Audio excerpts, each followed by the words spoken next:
Ma première réaction, et ma dernière réaction d'ailleurs jusqu'avant le congrès, jusqu'au moment où je suis arrivé ici, dans la salle du congrès, je pensais que ça n'aurait pas lieu. J'étais à la fois très enthousiaste et très sceptique. Enthousiaste parce que l'idée me paraissait d'une très grande importance. Sceptique parce que les stéréotypes sont tellement profonds de la part des deux communautés à l'égard de l'autre, chaque communauté s'imaginant que l'autre lui est hostile et ne veut pas vraiment la paix, faire sortir les gens de leur petit monde pour rencontrer l'autre n'est pas si simple. Bien que je fasse partie du comité éditorial qui a préparé le congrès, je pense que c'est une idée qui est complètement folle, au sens de sa grandeur, au sens de son espérance, au sens de son messianisme. Je suis très content en voyant la qualité de la représentation juive ici, en particulier d'Israël, où nous avons toute une gamme allant des ultra-orthodoxes aux religieux nationalistes, et je dirais que la plupart des rabbins israéliens officiels ici n'ont jamais participé à des rencontres interreligieuses, ce qui est très marquant. Et la représentation musulmane est géographiquement extraordinaire, d'une très grande variété. Nous avons eu raison de parier sur la volonté des uns et des autres, des imams, des rabbins, des membres des différentes commissions, de vouloir effectivement dialoguer, de se rendre compte que les hommes de religion ont quelque chose de formidable à apporter, c'est la possibilité réellement de parler de paix et de fraternité. C'est maintenant le moment. Un rabbin et un imam ensemble qui font la paix, ce n'est pas un événement. Et que 50 imams et 50 rabbins ensemble qui décident de faire la paix, qui décident de témoigner que leurs religions respectives ne sont pas des religions de violence, de haine, et qu'il n'y a pas entre eux de division, ça c'est un événement. Un événement que l'on qualifiera même d'historique. À l'heure où l'on associe la religion à l'intégrisme et où la paix au Moyen-Orient se fait trop attendre, des hommes de religion témoignent de ce qui peut les rapprocher, eux et leur communauté, pour un monde meilleur. Un rôle peut-être trop souvent négligé, mais aujourd'hui retrouvé.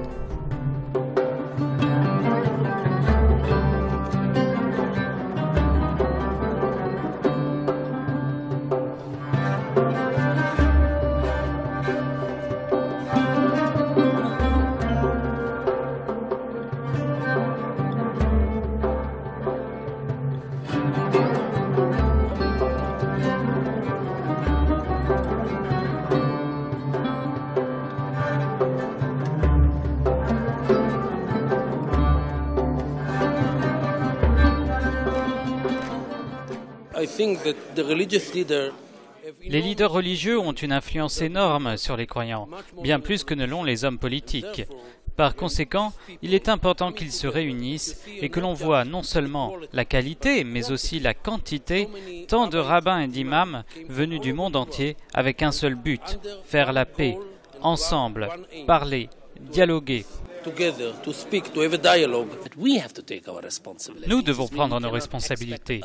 Nous ne pouvons pas attendre des autres qu'ils changent à moins que nous ne changions nous-mêmes, nous, les rabbins et imams.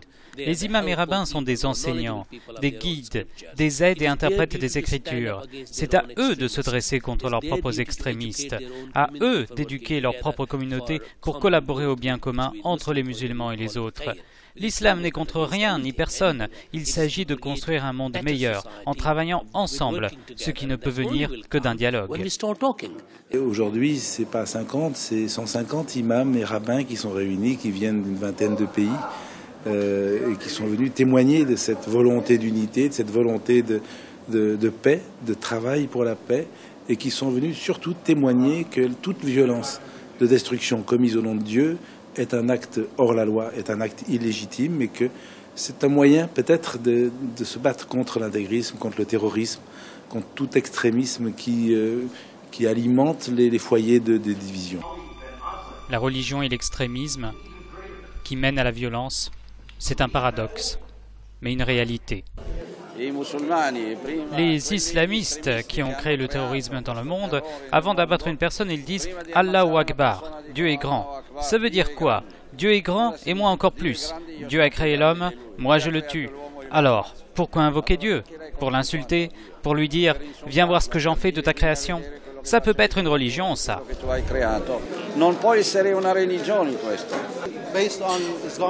D'après une bonne compréhension de l'islam, il ne peut y avoir aucun conflit basé sur la foi.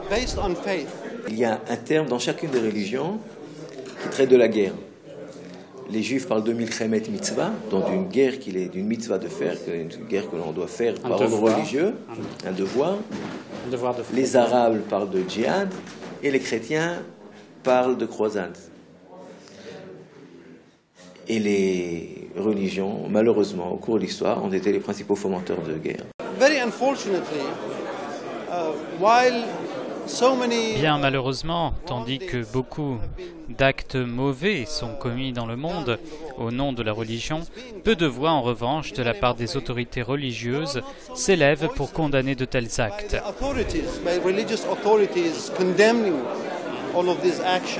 L'islam, come il cristianesimo, è cattolico nel senso etimologico del termine. L'islam, comme le christianisme, est catholique au sens étymologique du terme, c'est-à-dire qu'il s'adresse à tous ceux qui veulent l'accepter sans pour autant l'imposer ou faire du prosélytisme, et comme nous l'avons dit ici, sans aucun mélange des traditions.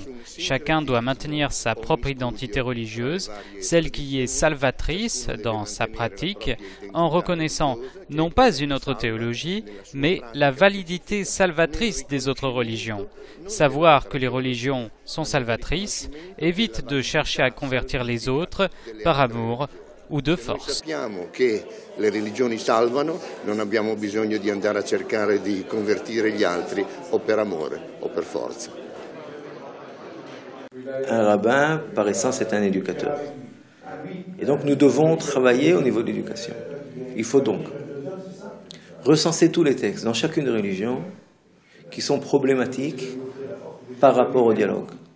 Il y a chez les musulmans des textes contre les juifs, il y a des juifs des textes pas tant contre les musulmans que contre les non-juifs en général. Ces textes, bien que en tant que personne religieuse, j'adhère à tous les textes, mais ces textes, je trouve des interprétations. Ce ne sont pas des interprétations que moi je crée. Il y a des manières de comprendre ces textes. Dans la littérature, depuis le Moyen-Âge, il y a des manières de comprendre ces textes qui permettent à un homme comme moi, qui veut la paix, de vivre en harmonie avec les textes et avec autrui. Il y a une éducation à la paix, une éducation à la fraternité que nous avons peut-être négligée. Juifs, Arabes, paix. C'est bien évidemment le conflit du Proche-Orient qui apparaît en filigrane. Conflit politique, il ne figure pas à l'ordre des débats officiels. Mais il est difficile de ne pas l'aborder dans les couloirs.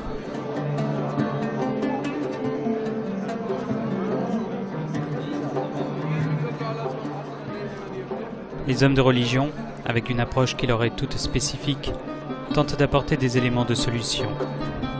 In queste due comunità, se non li prendiamo come Ces deux communautés, si on ne les prend pas comme israéliens d'un côté et arabes de l'autre, mais israélites, c'est-à-dire observant la religion juive et musulmans, il y a des points de rencontre. Les religions peuvent donc faire avancer les choses en allant de la justice à la paix, avoir un voisinage pacifique avec ceux qui ont une autre religion ou même pas de religion du tout.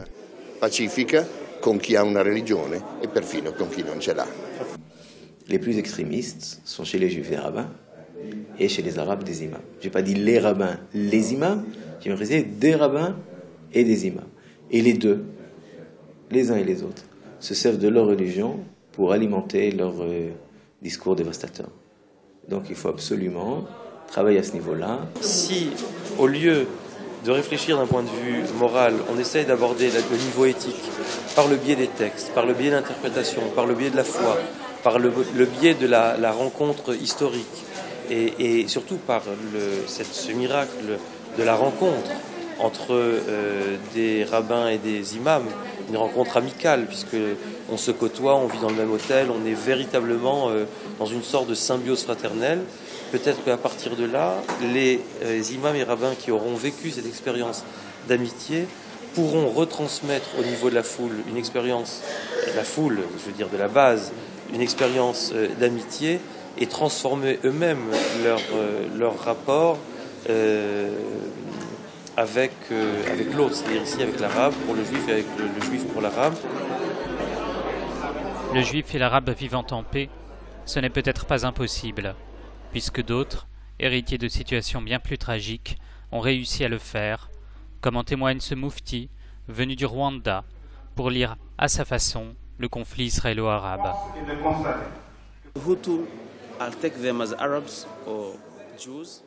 Les Hutus, pris comme des Arabes ou des Juifs, et les Tutsis, pris comme des Arabes ou des Juifs, c'est-à-dire deux nations du même père au Rwanda, et ces deux nations du même père, dans le monde arabe et en Israël, peuvent se mettre ensemble et vivre ensemble, comme nous l'avons fait au Rwanda, pour une belle expérience merveilleuse de paix. Donc mon propos, d'après mon expérience, c'est de dire que nous l'avons fait au Rwanda. Nous vivons ensemble seulement 10 ans après le génocide. Pourquoi Israël et les Palestiniens ne pourraient-ils pas le faire? Et comme pour confirmer ces propos, une image, dans la salle du Congrès, le temps d'une pause. Deux imams feuillettent avidement un livre, à la recherche de textes, peut-être saints, tandis qu'au fond, les rabbins se sont rassemblés dans une prière commune pour l'office de l'après-midi. La salle du Congrès, vidée de ces débats, est alors remplie de quiétude et de spiritualité.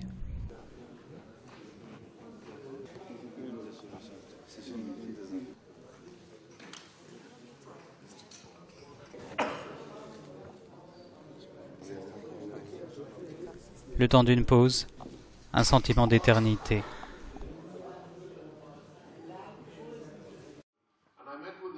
Mais ce congrès réserve aussi des surprises et des rencontres de taille. L'homme que vous voyez ici est Doron Bakshi, ex-grand rabbin d'Israël. Il est intervenant principal lors de la séance plénière consacrée au point commun entre le judaïsme et l'islam. La séance plénière est terminée. Le grand rabbin se dirige vers la sortie. Il rencontre alors un diplomate iranien. Les deux hommes se parlent. Ils sont nés tous deux dans la même ville, en Iran. Le grand rabbin voudrait revoir sa maison natale, mais il est israélien et ne peut donc se rendre librement en Iran. Le diplomate, que l'on voit ici de dos, lui promet alors de faire son possible pour l'y aider.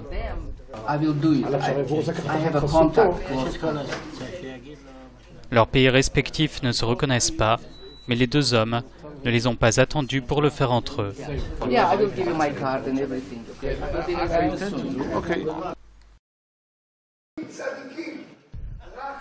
Et pendant que les hommes se rencontrent, les peuples, eux, se retrouvent.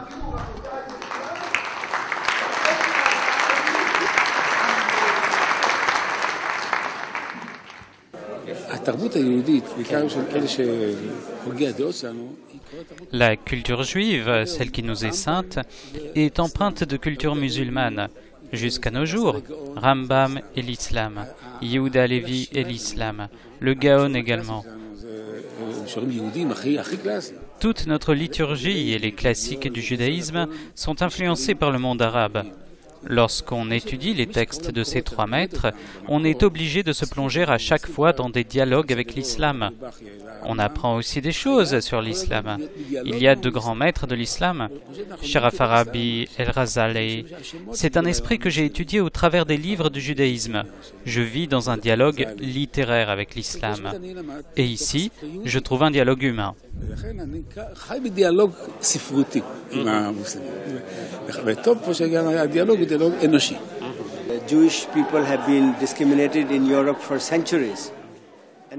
Les Juifs ont été discriminés pendant des siècles en Europe. Et à chaque fois qu'ils ont eu des problèmes, où ont-ils trouvé refuge?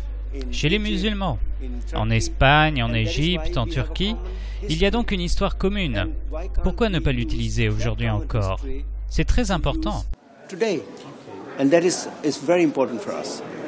D'une certaine manière, l'islam et le judaïsme sont beaucoup plus proches l'un de l'autre que le judaïsme et le christianisme, ou que l'islam et le christianisme. Or, aujourd'hui, quand on parle du conflit des civilisations, on a tendance à parler de judaïsme contre islam, ce qui est une aberration historique. Et c'est au fond assez naturellement que les imams et rabbins, rattrapés par une actualité brûlante et tragique, décident de s'unir pour observer ensemble 3 minutes de silence à la mémoire des victimes du tsunami, suivies de prières.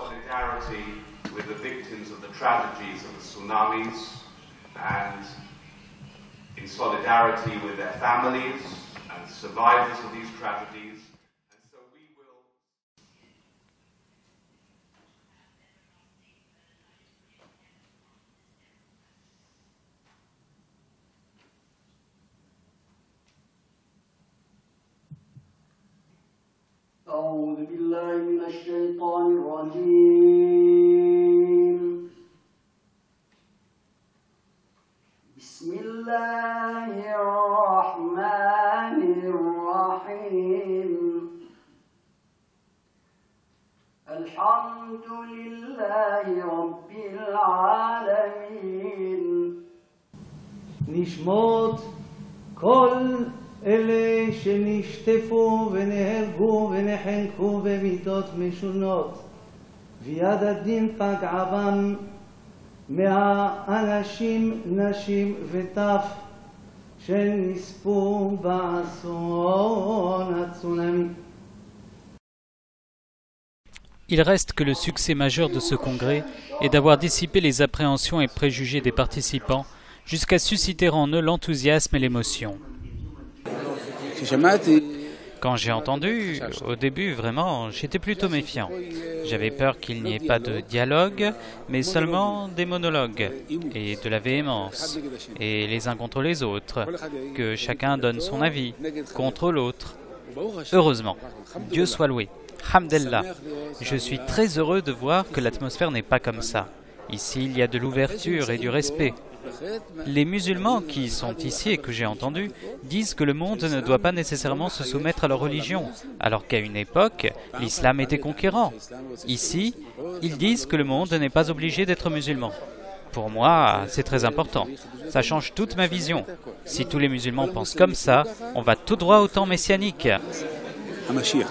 Le premier bilan est positif, et c'est avec espoir et confiance que l'on songe à l'avenir. Beaucoup de choses peuvent être améliorées, et j'espère qu'il s'agit là du premier d'une série de congrès. Mais cela reste historique. En ce qui concerne l'événement en lui-même, il dépasse largement ce que j'en attendais.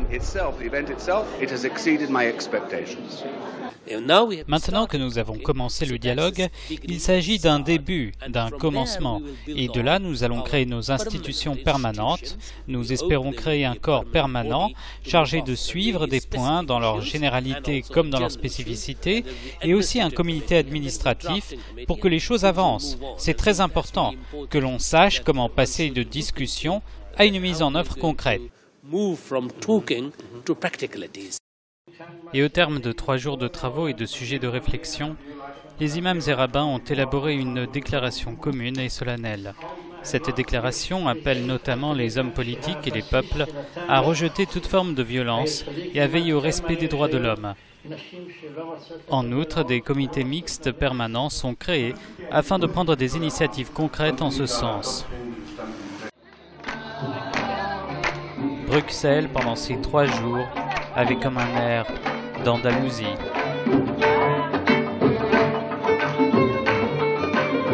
On dit en français, les rabbins se lâchent.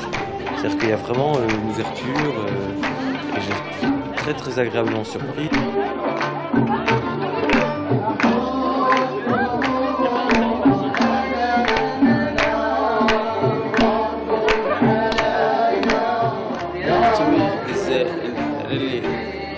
Wonderful experience to be able to see Jews and Muslims sitting together.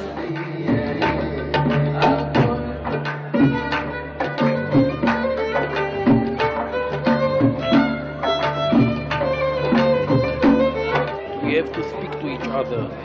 We are not enemies, we are brothers.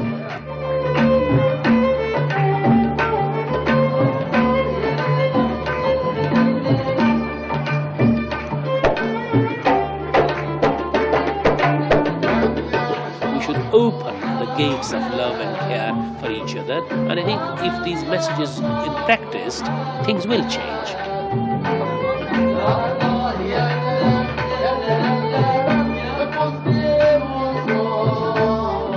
Sta succedendo una cosa straordinaria, persone che per la prima volta, anche se in passato lo sentivano, ma che per la prima volta pubblicamente aprono i loro cuori.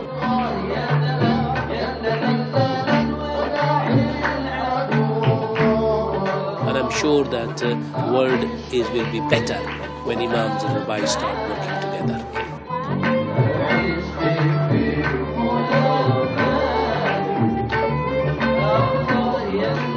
I believe if Jews and Muslims can get together, that will be eternal peace on earth.